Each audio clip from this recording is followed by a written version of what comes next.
Andremo in gara a breve, spero per fine anno, inizio del prossimo, con la naturale prosecuzione di questo, che è l'autostrada del mare, in collegamento da questo casello fino a Jesolo. Era il 16 ottobre 2012 quando un sorridente allora assessore alla mobilità Renato Chisso annunciava i prossimi passaggi per il completamento della Via del Mare.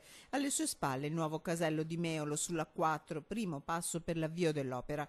2 anni dopo il quadro è decisamente cambiato. Sull'opera pesa come un macigno l'indagine della Procura di Venezia, nata da una costola della maxi inchiesta Mose. 6 dirigenti regionali indagati per turbativa d'asta, tra di loro il super manager veneto delle strade Silvano Vernizzi, il presidente del Veneto Luca Zaia, che corre ai ripari bloccando l'iter dell'opera in via cautelativa, l'ex assessore Chisso, prima in carcere per mesi, adesso reduce da un pesante patteggiamento. Indagini nate da accertamenti e verifiche su quell'Adria Infrastrutture, società di Claudia Minutillo, ex segretaria di Giancarlo Galan e vincitrice della gara per la Via del Mare, che avrebbe visto tra i soci occulti proprio Galan e Chisso. Tra 24 ore gli interrogatori degli indagati, nessuno sarà in aula, annuncia il difensore di Vernizzi. Vengono accusati di avere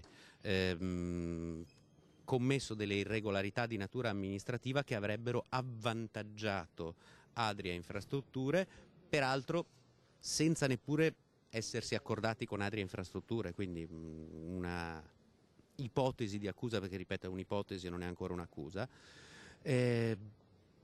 a mio avviso anche abbastanza inspiegabile. Ennesima indagine sul sistema strade del Veneto targato Galan-Chisso, che diventa terreno di scontro politico. In Consiglio regionale a parlare per il Partito Democratico è Bruno Pigozzo. Un'opera che doveva essere fermata già 1 anno e mezzo fa, spiega. Zaia riferisca in aula. Dito puntato anche dalla candidata PD alla poltrona di governatore. La mancata trasparenza per quanto riguarda la progettazione e anche l'assegnazione di queste opere pubbliche gettano un'ombra pesante anche sull'attuale governatore. Ci chiediamo ancora dove sia Luca Zaia.